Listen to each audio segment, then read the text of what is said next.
Welcome to Jewish Midlife. I'm Devora Krasnianski. As we journey through midlife, our bodies change, the way we look changes, and for some, our relationship with our bodies change. While of course we want to look good, we want to be healthy, fully healthy, physically, mentally, spiritually, and we also need to balance our time and energy of taking care of our body with everything else we want to do for ourselves, our families, our work, our community. While we all desire to look and feel good, midlife prompts us to consider the bigger picture of holistic health, mind, body, and spirit. Balancing the care of our bodies with our many responsibilities requires attention and intention. In this episode, I spoke with Dr. Marcy Forta of Atzmi about body image and that balance of our bodies being the vessels for doing in this world and taking care of the body. We also talk about how midlife is a time for introspection about our lives, our purpose, how we spend our time and effort, and how hard it can be to make changes, but how those changes can have a wonderful impact on the wholeness of our lives for the rest of our lives. While we acknowledge the challenges of making lifestyle shifts, we'll also uncover the joy and fulfillment that comes from embracing a more holistic approach to self-care. I'm really excited about this topic. I think that when we come to midlife, there's so many different angles, and I think this topic is one of those important angles to really look at. So I'm really excited to be talking to you because of the work that you do with Atzmi. And so let's just talk about Atzmi. Let's talk about the work that you do. Okay, thank you. Thank you for the opportunity. I'm really excited to be here and have this conversation with you as well. Atzmi, our organization provides empirically tested and culturally kind of tailored curriculum from girls, adolescent females. The idea is to encourage resilience, self-compassion, empowerment, but also we reduce risk factors for the onset of eating disorders. So we provide curriculum at certain inflection points throughout their high school career. We also offer a workshop for moms, kind of toward a better understanding of body image, where body image comes from, their role in helping their daughters create a more positive relationship with their body, and a little bit about eating disorders. And then we do one for teachers as well, so that they should recognize signs and symptoms, of course, healthy classroom dynamics for their students, create safe spaces for their students. But I've seen, as we've been doing some of our curriculum, that this really resonates with a lot of women who would love to have these opportunities and, body image help for themselves as well. Right. And so I think that's why it's such an important topic for us at every stage. But I think that at midlife, when there are a lot of changes happening, and some of us it doesn't work as well as we had hoped and dreamed or wanted. And so really, I think different people react to it differently. And I think that this topic of body image, it goes all the way from childhood, all the way for some people, all the way through the rest of their lives. So I think it's an important topic to talk about as we age gracefully or gratefully. So let's get into it. Yes, let's do that. I like that, age gratefully. I love that term, so I use it from here and there. Okay, so let's get into it. What is happening for somebody at midlife that actually could impact their body image?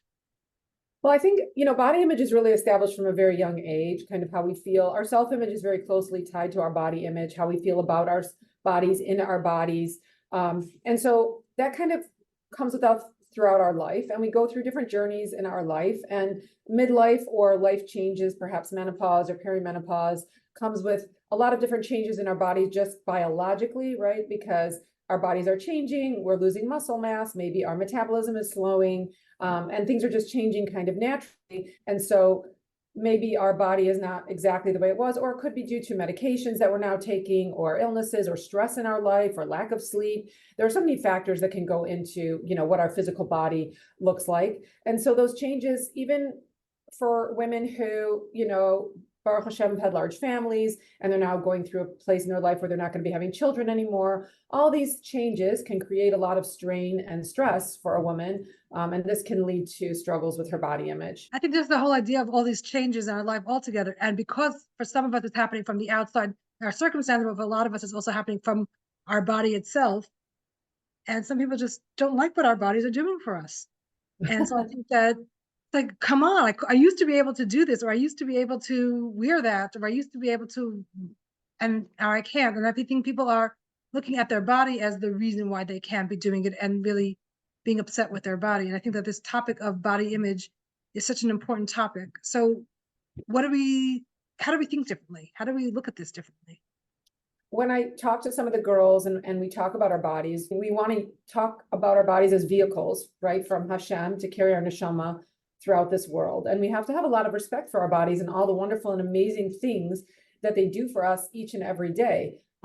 So I think the first thing is, like you said, aging gratefully, is that idea of gratitude for our bodies, thinking about our bodies in a little bit of a different way. What have they been through with us, for us? How have they carried us through this life and through everything that we've had to do in this world? And usually by the time we've, reached a middle age, most of us have had children, and we've been through a lot of different journeys. Perhaps there's been other losses in our lives, or other things that have stressed or struggled us, or illnesses that we or loved ones are experiencing. And I think that the first thing, that we have to do is kind of step outside the fact that our physical appearance is not what makes us valuable, useful, important.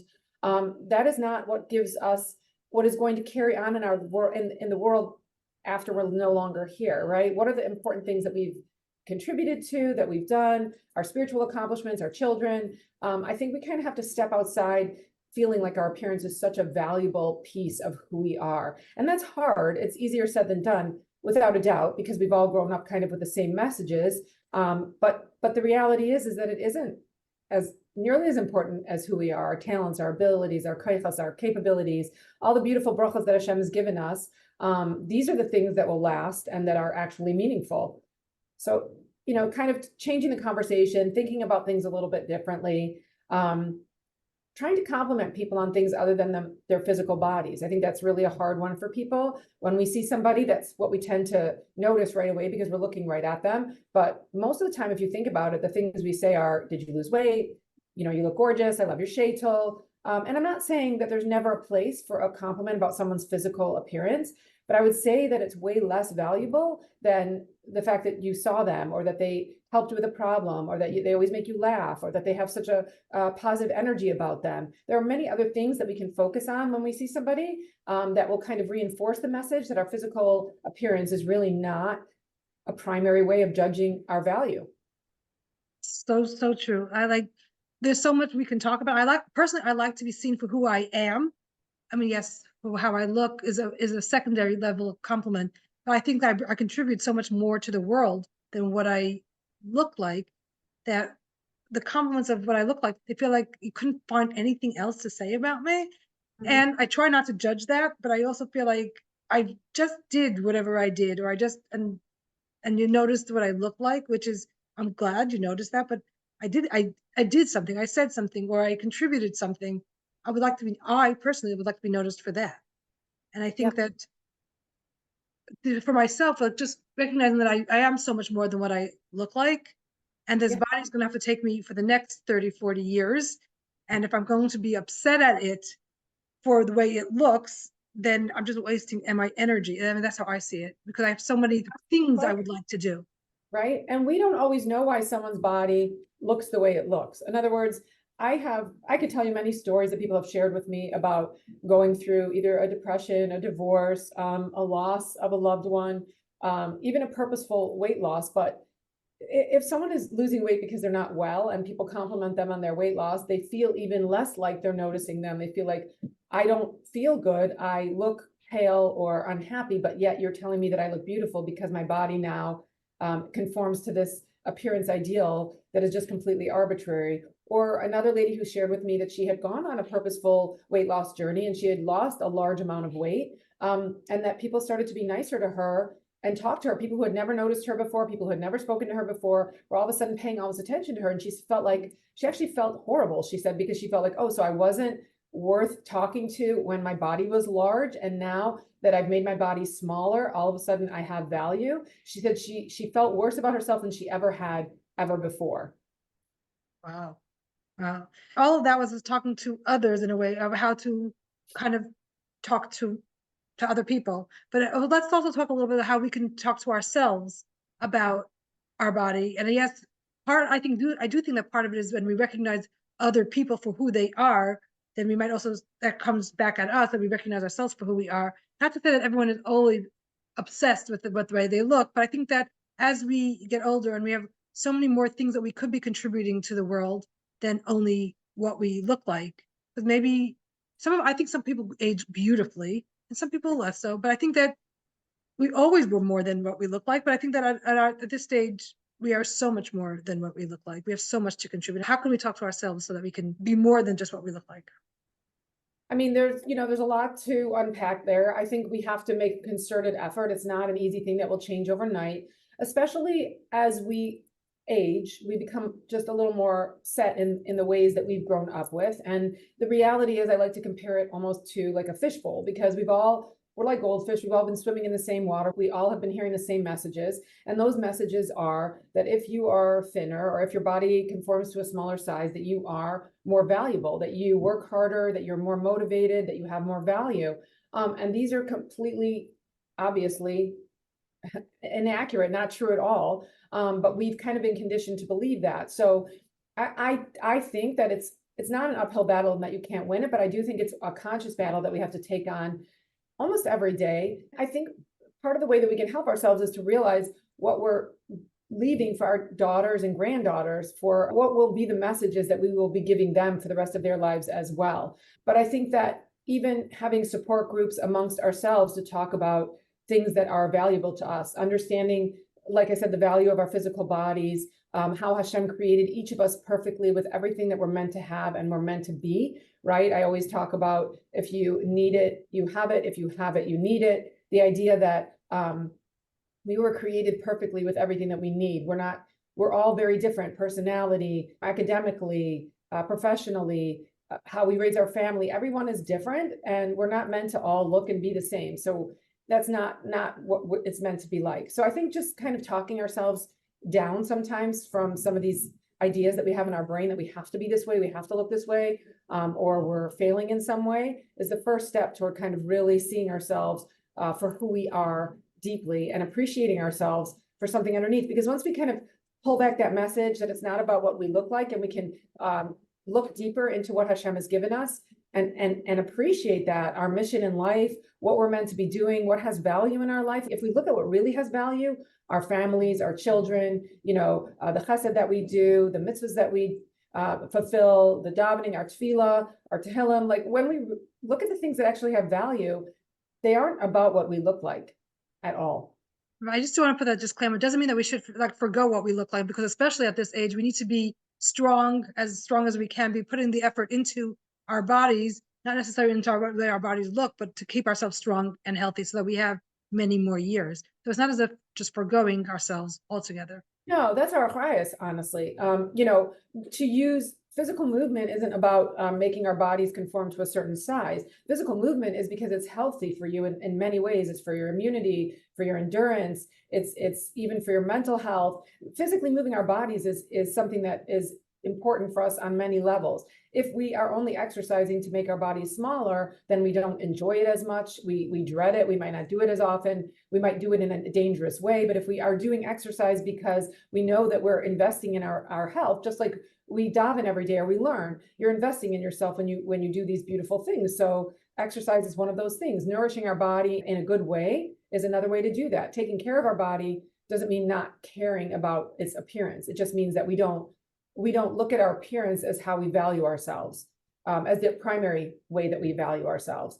But, taking care of yourself, I mean, we talk about the concept of the mirrors, the copper mirrors in the Mishkan, that the women who had used these mirrors in Mitzrayim to beautify themselves so their husbands would stay married and have more children with them, and they wanted to donate them to the Mishkan. And Moshe Rabbeinu wasn't certain whether or not it was appropriate, because they were used for such a physical task to beautify themselves so that their husbands should be attracted to them, that would be appropriate to be used in the Mishkan. But according to Rashi, Hashem said to Moshe, Ki elu chavivin alai min hakol, these are more dear to me than anything else, because through them, Bnei Yisrael was built and grown, and it was so important. So I think the idea is that there is value when it's used for the right reasons, but when it's a goal in and of itself, that's when it becomes inappropriate or not healthy. Right, totally. And I'm thinking that we still we always should and should hold ourselves well, dress well. My grandmother, into her 80s, always held herself well with such poise that when we actually saw her when she wasn't poised, she was getting older and she had those lumps and those wrinkles, but she always had such poise. And it was part of who she was, not for her body, but part of her personality. To us, that was a very important message. Is like hold yourself without focusing on what you look like, but hold yourself as a woman, as a human being, and bring yourself into whatever is happening without Yeah, the for sure. focus. She always looked good, but it wasn't her focus. Right. And it's kind of kavod brios, just the fact that you're honoring what Hashem gave you, you're taking care of it. People will say to me, well, how do I know the difference whether I'm spending too much time on myself or not? And honestly, no one can necessarily tell you what is the exact right amount of minutes. I can't tell you that, but I can tell you that, I had a friend who created something called the mind share continuum, which is basically just a picture of a bunch of different brains and how full your brain is of thoughts of your body, your weight, your shape, how you look, how full your brain is takes away from other things that your brain could be working on, right? So if that's all you think about primarily all the time, and maybe takes you hours to get dressed, or you're constantly looking in the mirror all the time, then that seems like it's too much, right? But if you want to make sure that you are presentable when you leave the house and everything looks nice and that makes you feel good about yourself, there's nothing wrong with that. That's beautiful, that's lovely, that's wonderful, as long as it's not taking over your life in a way that is unhealthy for you or doesn't allow you to do other beautiful things with your life, cultivate relationships, do chesed, do more mitzvahs, get closer with your family members, whatever that looks like for you. Everyone has it differently. We just have to kind of judge it for ourselves, what works for us. We would know our own intentions if we're honest with ourselves. Same thing with like for someone who wants to lose weight for their health reasons versus someone who is wanting to lose weight to be thinner and thinner. They're both maybe doing very similar things, but I think the intention does come out in the way we for ourselves, but also comes out in the way we be around other people. Mm-hmm. Mm-hmm. And I think Yeah. that's important. It's like really with the self-reflection, the real honesty. And the other thing I'm thinking is that listen to what other people are saying. Maybe someone's saying something that's worth hearing. And I think that self-reflection on what we're focusing our energy and time is such an important piece of this. And I think that it's always going to be a challenge because Hashem created a very physical world. Even though we're meant to be spiritual beings, everything that we do is physical, right? So we have to feed ourselves 3 times a day, and we have to get dressed, and we have to clean our homes, and we have to deal with physical things all the time. So I believe it is a test that we have in our life, just like other things that we have, because we live in this physical world. It's always going to be a challenge. Everyone has different challenges. Of course, for some people, it's going to be more than other people. But I think putting it into perspective, using our physical abilities and kayachas for the right reason is different than, like you said, harping on it for an extended period of time where you can't leave the house. Some of that might be anxiety. You might need help. If you really feel that it takes you hours to get dressed and you really need hours, to try on every outfit in your closet, then it could be that you are in need of to talk to somebody about some anxiety, about social anxiety, going out and not looking 100% perfect. There are different levels. A normal level would be we struggle a bit, but we are able to get over that and realize certain things. But it depends where you're at with it. I also think that some people just enjoy getting dressed. Like it's part of their self-care in a way of like they like to matching the colors, but it's like for fun, not because of that stress of caring what other people think of them. But they I think just it's nothing enjoy wrong. it and they're shopping for funky eyeglasses at any age. I think it's just part of enjoyment And there's nothing wrong with that. I mean, to and be honest with you, attention. I always loved fashion. I still take some people shopping and help them get dressed and pick clothes for them. And I love picking clothes. That's just something that I find to be a creative outlet. I had a clothing store for many years here in Michigan. I loved it. I love putting things together, helping people feel their best. There's nothing wrong with that. Like I said, like you said, it's levels. I think people know when it's kind of crossed the line where it's an obsession, or it takes so much of every day for them, or they're in an upset mood if they don't feel like they look perfect when they leave the house, and that carries over into every aspect of their day. I think there are levels. I think to a certain extent, when we get dressed, it's a way to have confidence and feel good about ourselves. But once we pass that point where everything in the closet like needs to be tried on, or we need to be in the clothing store to get one outfit, it takes us 5-6 hours to purchase that one outfit, then maybe it became an unhealthy situation for us. But that could be with anything in life. And that can also be good taking it to the levels of plastic surgery, Botox, and things like that, where some people need it and it makes sense for their life. And if they're going very often, then it's really a question that they should be asking themselves, what's my reason behind it? Why am I doing this? And again, not to judge somebody, but it's just like, where does it fit into the whole scope of your life? Right, exactly, exactly. If you are doing it, and there is no judgment, everyone has to do what's good for them. But if you're doing something because everyone else is doing it and you feel compelled to do it for that reason, but it's not really something that you necessarily want, then I would reevaluate why you're doing this, because you don't owe it to anybody else to do it. If it's something that is integral to you and you feel that it's very important, then no one's going to judge you for wanting to do what you want to do. We don't want to have judgment one way or the other, right? So I just would like to say, take a moment to think about where it's coming from. Is this really something that you want to do or is important to you? Or do you feel compelled to do it because society tells you that you need to, or everybody's doing it, or, this is what all your friends are doing, and so you have to do it? Then I would say, let's reevaluate.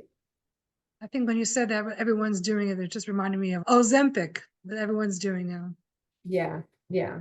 And for So what reasons? For some people, it's the right thing, but some people are just, I wonder what they're, for themselves, what's their reasons? yeah, and I worry more about the children on that one, to be honest with you, because there's a lot of young girls who they're giving it to now who are still in puberty, and we don't Right. really know the long-term effect of something like Ozempic. We really don't. The studies they're in their very nascent stages, and it's too early to tell what long-term implications there would be from using it, and you need to use it for a long time or forever if you want to keep the weight off. So, I think it's a big decision that everyone has to make individually, and I'm not saying blanketly one way or another, but I think that you really have to think it through before you do something like that, and why you're doing it. Right.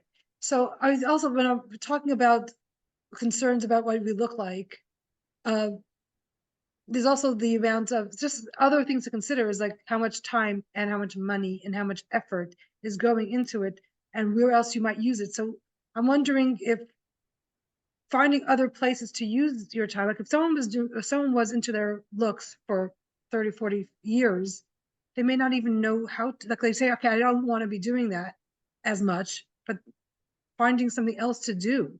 I think that's part of it, is like finding something else that occupies your mind in a way that, or finding new hobbies, finding new friends, finding new, finding new things. I think could be also another way to be creative. Maybe people were, they're spending a lot of time because for their creativity, and there's so many wonderful ways to be creative.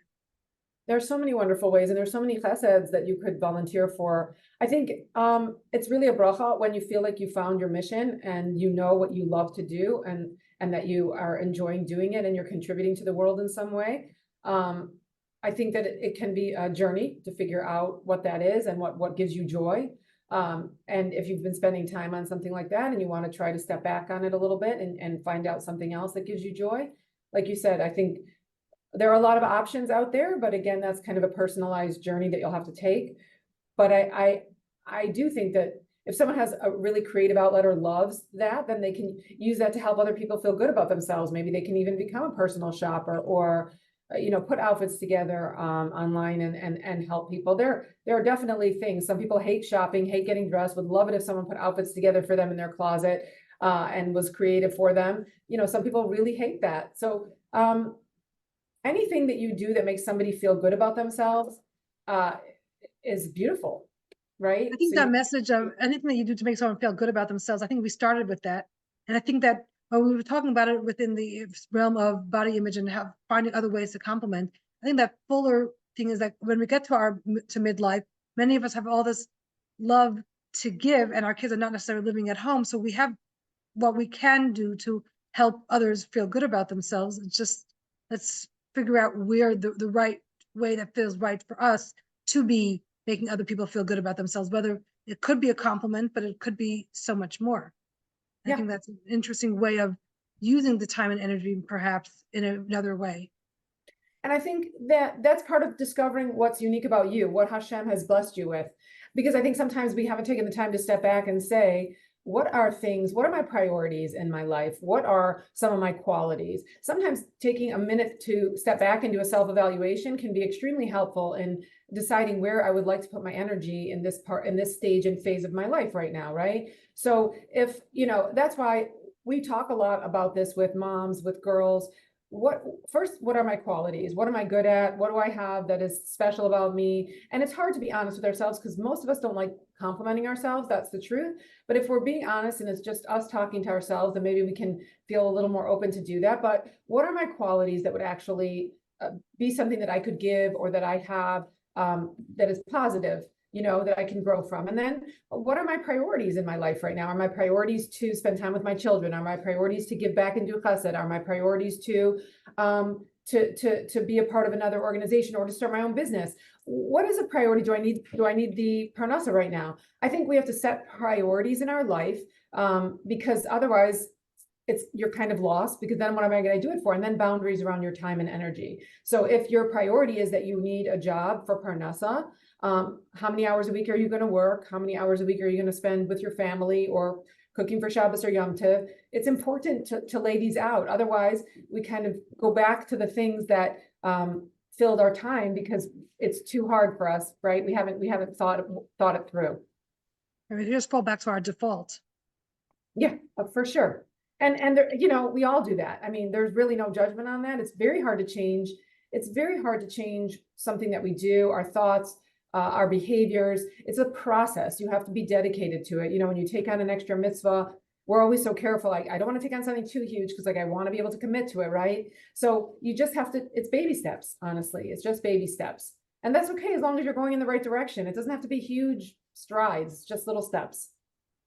I also want to talk about the flip of body image. For some people, they were very busy all their years, and maybe they took less care of themselves. And I think that it's never too late to take care of yourself, to health wise. But also, if you didn't take care of yourself and you didn't present well, it's not too late to do that now. I agree. I like to talk about health in more than one context. So health is physical health, certainly, but it's also mental health, emotional health, and spiritual health. So a person who is healthy in one of these areas, but not in the others, is not a healthy person because they're not completely healthy. So our health is always a work in progress, and it's always something that, we're going to be striving towards that complete health. But most of us have an area where we're doing better than another area or where we're struggling. So if somebody perhaps didn't look at their physical health so carefully in the past, but now is wanting to make changes because they were always stressed or busy or, up late at night. And this is how they just didn't take the time to care about their body.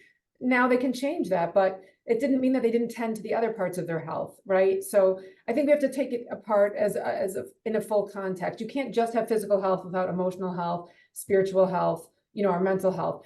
Being healthy is a whole practice. Right. And I think that it's never too late. For some things, it's a little late. Never too late to really get back on track on taking care of ourselves. But I also think it's a mind shift. It's like actually eating healthy is a whole different set of food. And so that means a whole different set of shopping and a whole different set of food prep. And I think that's an important piece of who we are from today. It doesn't matter what we ate or didn't eat till now, or what we ate yesterday or even this morning. From right now, start getting onto a track. And the same thing with just any of it. Like, it doesn't matter what we did till now. We can shift the way, if it's important enough to us, we can shift the way we are thinking about it. And I actually don't love the term healthy eating. I prefer, to me, what happens with food is a lot of judgment, right? We judge food. Food is good, food is bad. People who eat certain foods are good, people who eat other foods are bad. To me, food is a lot of things. It is nourishing, and Hashem created us that we need food 3 times a day, every day. So food is a form of nourishment, but food is also love. It's a lot of how we spend time together. We have recipes passed down from our bubbies and our mothers, and it's part of Simcha. It's how we celebrate Shabbos. It's how we celebrate Yom Tov. So food has a lot of roles in our community. And so to just say, eat healthy, I like to say, listen to your body. Your body intuitively will know what it needs if you take the time to listen to it. Sometimes we've kind of messed up the cues because we use food when we're tired or when we're overwhelmed. It becomes an emotional tool versus just a tool for our health and growth. So I don't like to only make food about eating healthy. Yeah. It's really about what does my body need right now and today, am I going to be running around all day today, and I might need something a little more long, it's going to stay in my body longer, and it might be a little heavier than something that I normally eat, but I'm not going to eat now for a few hours, or I'm going to do a physical activity. Or am I going to do something that, like, I'm focusing at work for hours and I need more protein and that's going to help me focus? What is it my body needs right now? Listening to our body when we're hungry, and then if we listen, it'll tell us when it's full, is a much better, I think, way of looking at it than saying eating healthy or eating unhealthy. We have to kind of shift the paradigm, because there's a lot of shame and moralizing that goes on around food, and not everybody who changes how they eat will change their body. Our body shape, our body size, what we look like, how much we weigh, really isn't dependent on what we eat. That is not the only way that our body size and shape is determined. So I'm very sensitive to how I speak about food and health and what that exactly means, if that makes sense. Totally. Thank you.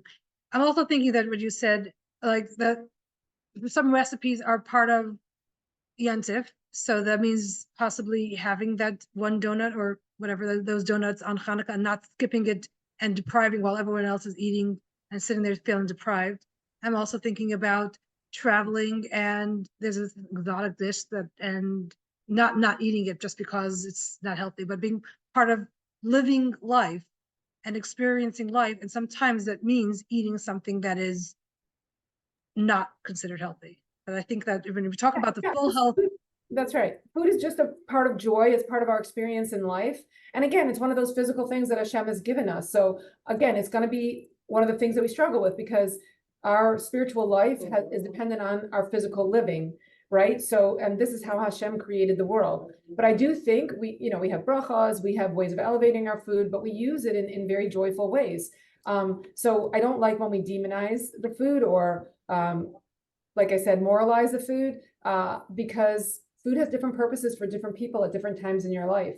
And we have to, I think it's more about having a good relationship with food and what it's for, and listening to our inner, an infant can't eat more than they want to eat, right? They stop nursing, or they stop having a bottle, or they spit it up if they eat more than they can eat healthily.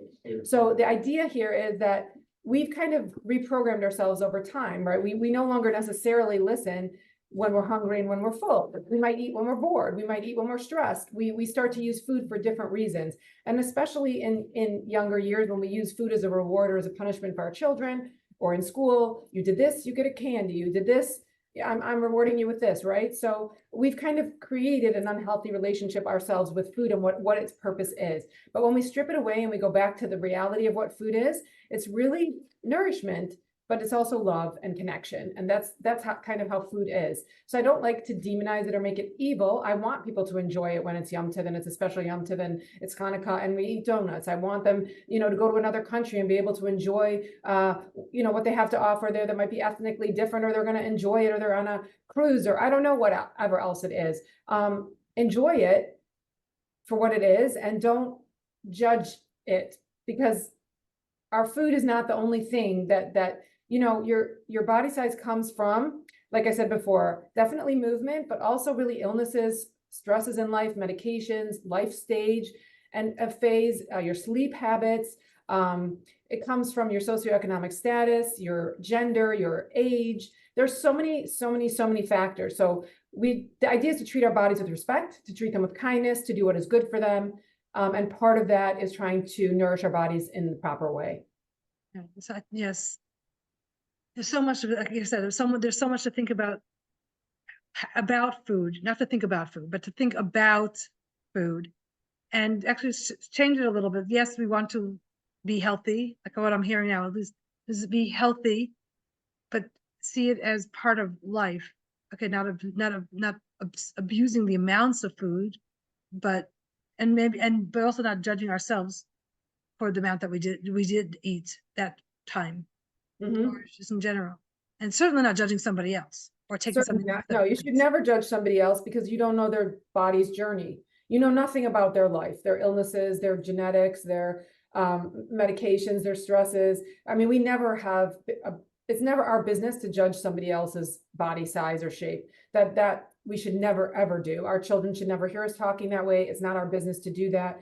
We should never do that. But yes, just that idea about health being if you're so busy reducing and making sure you're only eating that healthy food, and I can't have this, and what if I eat this, and I'm so bad if I do that, then where's your mental health on this and your emotional health? Are you sacrificing one for the other? Are you, taking the entire health of yourself into account when you're thinking about how to take care of your body? There are many parts to our health. When you focus on one, you often are throwing other ones into, a dangerous place.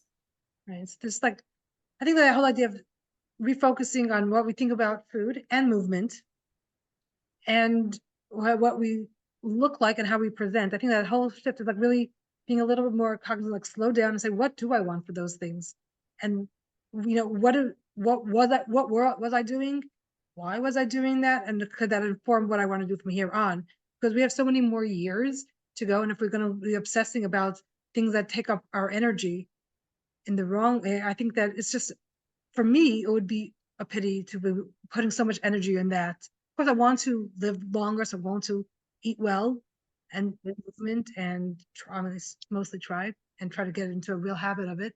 But I think that there's such an important way of reshifting the way we think about food and just all of it, especially in midlife, because sometimes if we deprive ourselves of calories, we're not really going to necessarily lose weight.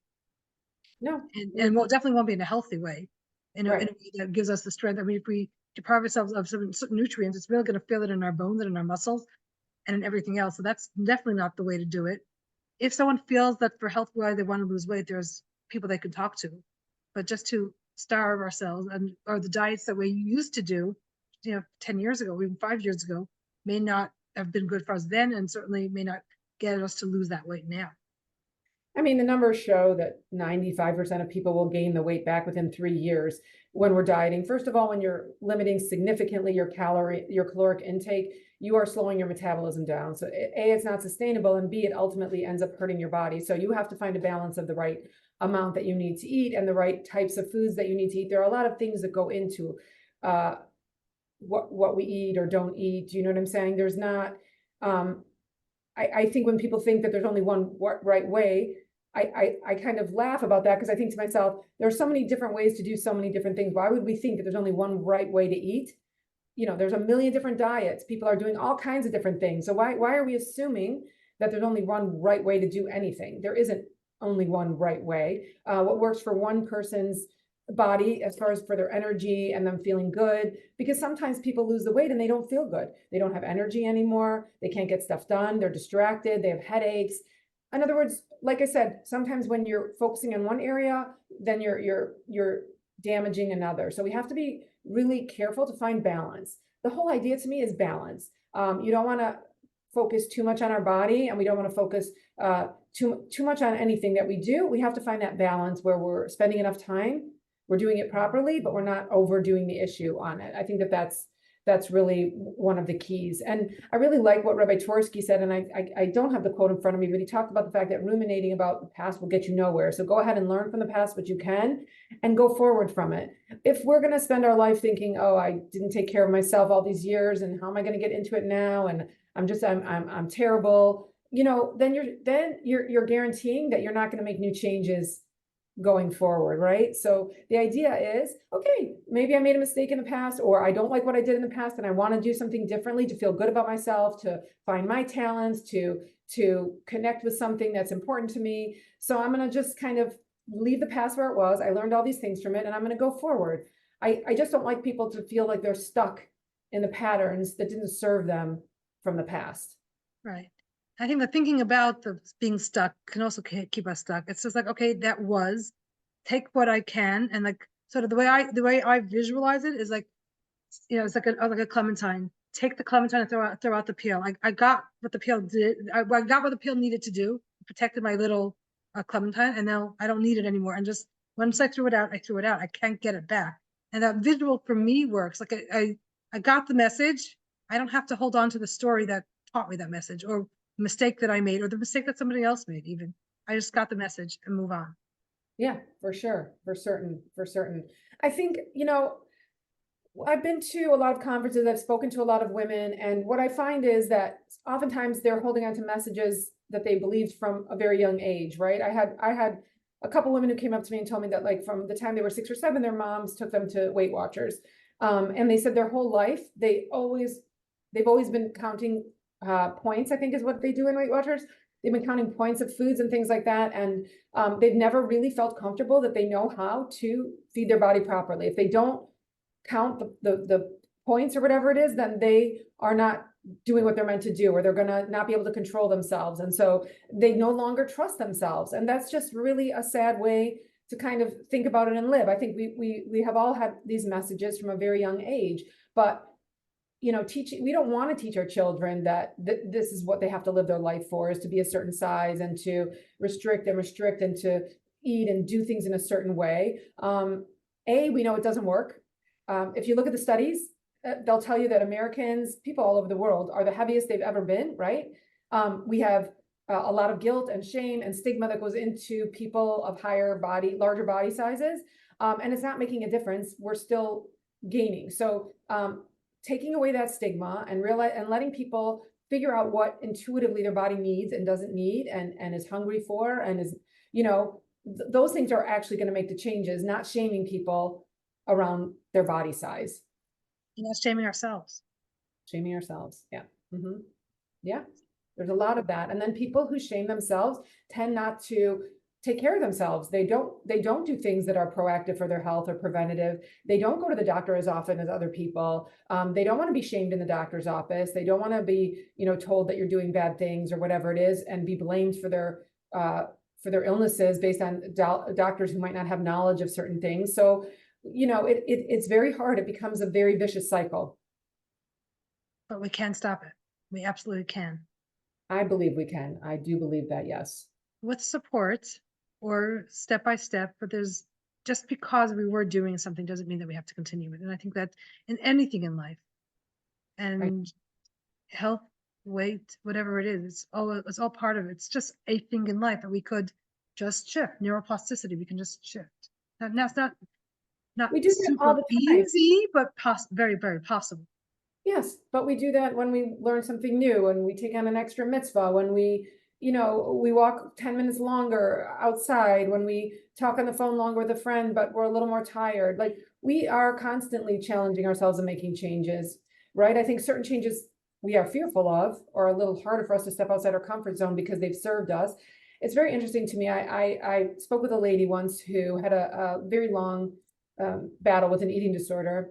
And she said to me, I was in a bad marriage for like 30 years. She said, and my eating disorder served me.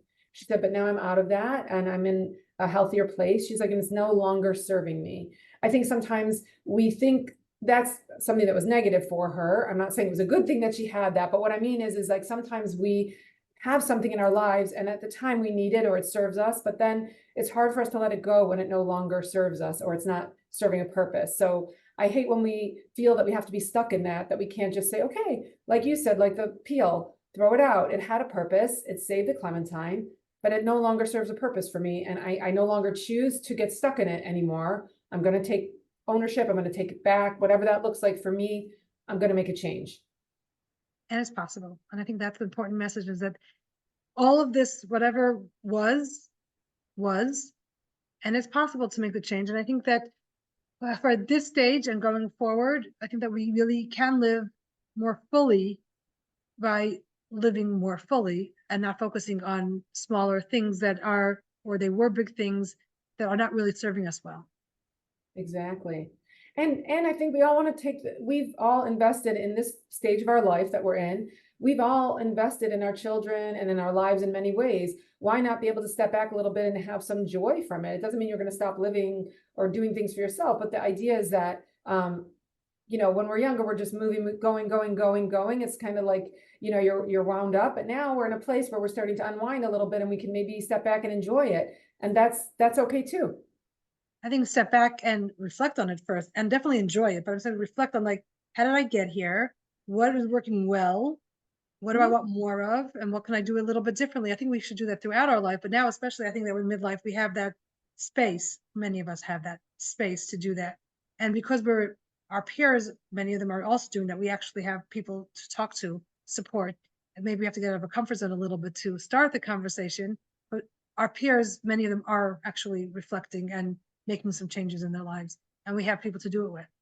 I think And that's that's also part of, wonderful about midlife is that that's part of that priority shift. That's why we reevaluate our priorities throughout our life. What your priorities were when you were a teenager or when you were, a young mother just getting through the night with your child or whatever that looked like are different now that perhaps some of us might, be empty nesting or have children who are older at home and so they don't require the same care. So now what are my priorities? It is important in life for us to rethink them because they are different. And sometimes that makes us sad if we don't think about, okay, so now that they're different, what can I do to not just fill my time, but feel like I am contributing or giving back or making my mark on this world that Hashem gave us and doing something, amazing. right. And learn, I love the idea you said earlier about learning something new or trying something new. I think that it keeps our brains fresh and it keeps our life exciting. Sometimes we can try something new and it doesn't work for us, but I still think that the idea of like when kids get a new toy and they try it out, they get all excited, and then sometimes it's not the toy that they're going to love, but there was excitement in it. And I think the idea of trying something new just expands our mind altogether. So if we try something new in one area, I think it expands our mind for other areas. And I love that whole idea. I just love the midlife phase of like trying new things, trying new foods, healthier foods, less healthy. I don't want the word healthy, but new, different nutrients. And there's so many new foods available now. So like trying it, and maybe our taste buds do like them now, or didn't have it before, or we couldn't afford it before, or it wasn't available, like whatever it is. I just love the whole idea of trying new things and having that little bit of extra space and a little bit of extra money to try new things. I think it's such an exciting phase. I think that we can really get to new things and have a whole new 20, 30 years ahead of us. So it's exciting. Yeah, and it takes courage, I'll be honest with you. I think, as we get a little older, we become a little more fearful of things that maybe when we were younger, we hadn't experienced certain things in our lives or seen things. So we become fearful, I think, as we age. But I think that the idea that if you don't step outside your comfort zone and you are willing sometimes to fail or fall, or to fail a challenge, then you won't actually go outside the zone and find what you really love. You have to really be willing to step outside your comfort zone in order to make change.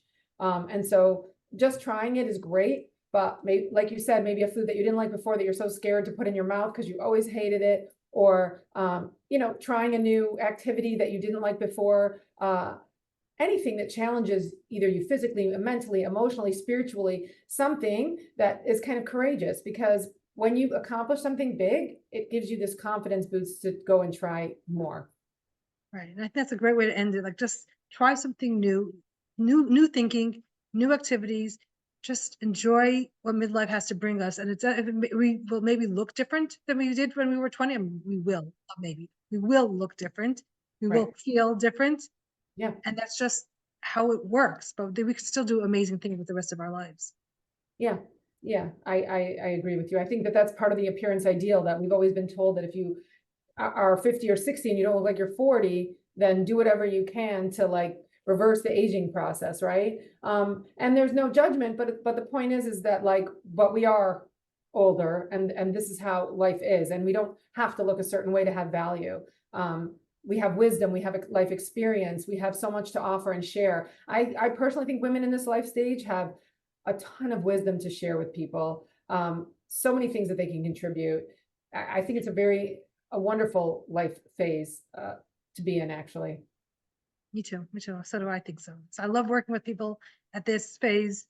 And I just find that everyone is so interesting. Like they really evolved to who they could be or more. And it's just a fun stage. So Right. I'm glad to be here. Not Yeah. everyone. No, you're doing important work, for real. So thank you so much. And how can people reach you? How can people reach Atzmi? Sure. I also do a lot of one-on-one counseling for family members, loved ones of people with an eating disorder. To reach out to Atzmi, to volunteer, to help bring our programs to your schools. We have a lot of things in the works right now. We're also developing a program that moms can do with their daughters. So we have a lot of things in the works. So you can always go to the website, which is atzmi.org, atzmi.org. Or if you want to reach out to me personally, my email is Marcy, Marcy, @atzmi, atzmi.org. Right. So thank you. Thank you. Marcy. It was really nice speaking with you. Thank you, Devora. Thank you. Thank you for joining me in another fascinating conversation about midlife. If you'd like to reach me, Devora Krasnianski, to talk about your midlife or anything else, you can reach me at jewishmidlife@gmail.com. You can also find us on our website, jewishmidlife.com, and follow us on Jewish Midlife on Instagram or Facebook, and join our conversations in our Facebook group at facebook.com/groups/Jewish Women Talk About Midlife. And share what we're doing with your friends and others in the midlife phase.